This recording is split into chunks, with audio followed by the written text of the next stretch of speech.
매번 야야야야야 불러 널 야야야야 내 맘을 고백하려고 타이밍만 보는 나 그런 나를 넌 보며 왜 그러냐고 묻네 너 때문에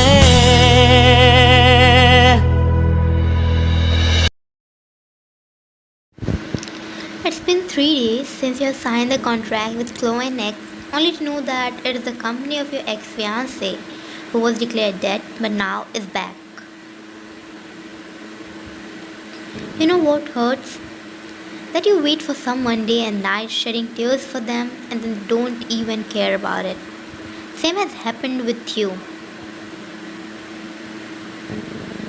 He was supposed to come and give you the biggest hug and tell you that everything was okay, and if not, he and you together will make everything okay. But no, he just came back and accused you of being desperate to marry. Tears gathered in the end of your eyes, thinking about the interaction and the argument you had with him 3 days back, where he said he'll make your life supposedly hell. You felt a touch at your knee and looked at the owner of the hand, which was your husband, looking concerned for you, and you smiled at him a little.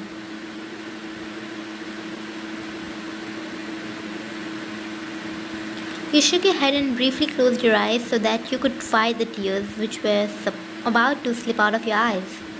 Both of you were going to your parents' house to have dinner after you thought you will try to move on, and then boom, the next day your ex has returned. He caressed your head with one of his hands while the other was busy on the steering wheel.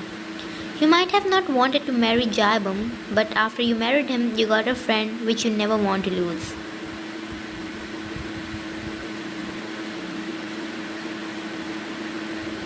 Jaibum hummed and continued to drive through the way to your parents' house. They had invited you for a dinner and you both are going there. When you told this to Jaibum, he was so happy.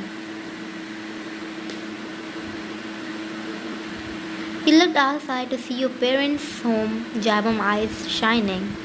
He loved your parents and you felt so happy for that.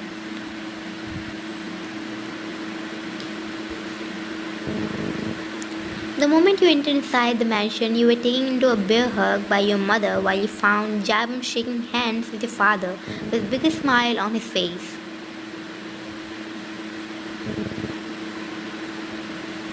You cupped your face and nodded when you felt she'll cry. Of course, your mother loved you more than anything, and she was worried for you ever since you were depressed.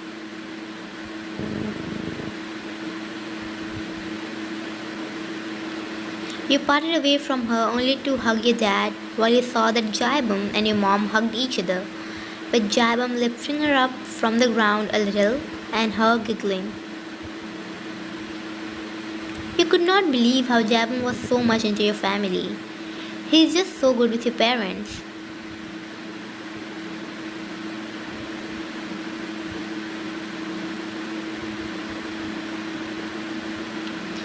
You were working in your cabin making some designs for the upcoming fashion show.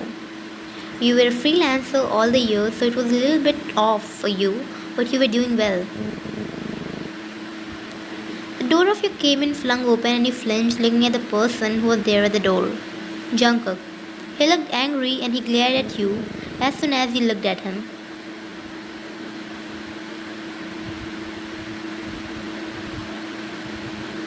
You abruptly got up from your seat, not understanding why he was here when you have done everything perfectly about the designs.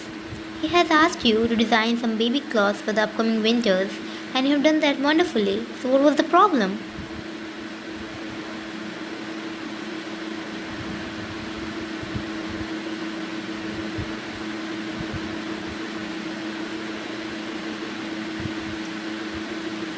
Lying. He's just lying and trying to get back at you. He clearly mentioned that he wanted winter clothes.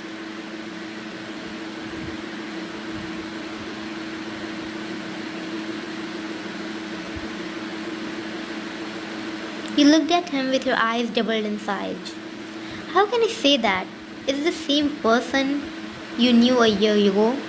Why is he behaving this way?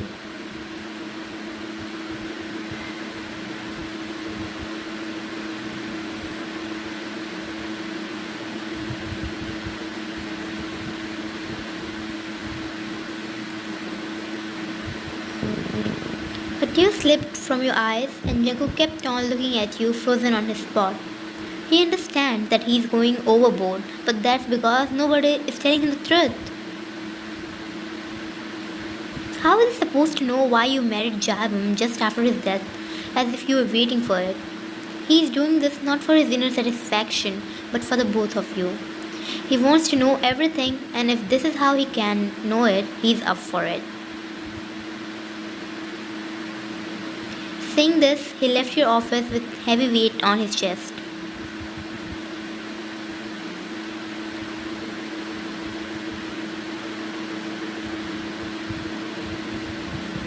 Jungkook himself, after he got into the accident, got saved by local people around the hilly area, and he does not even knows how much time he spent there.